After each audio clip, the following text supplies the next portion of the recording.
To make changes to an existing animation, you can edit the timeline.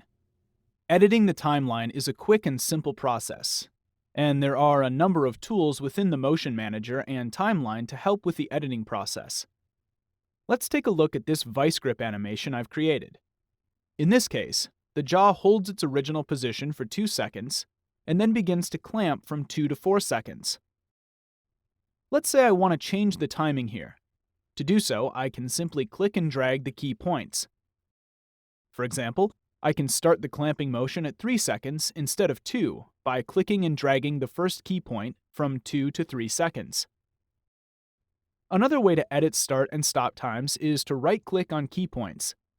Say I want to change the clamp end time from 4 to 6 seconds.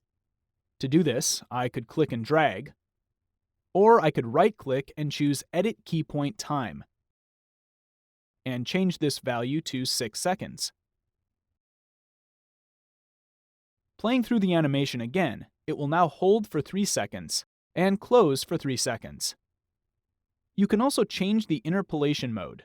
I'll right-click on the final position key point, and I have an option to edit the Interpolation Mode. By default, Linear is chosen, as this is the most commonly used position change interpolation. But there are a few other options as well.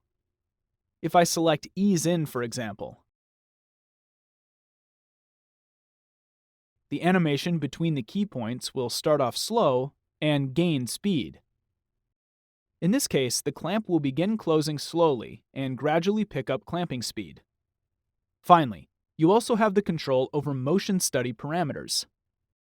You can increase the frames per second to have the animations appear smoother and less choppy. Generally, the higher frames per second, the smoother the animation. But note, this will also add to calculation times.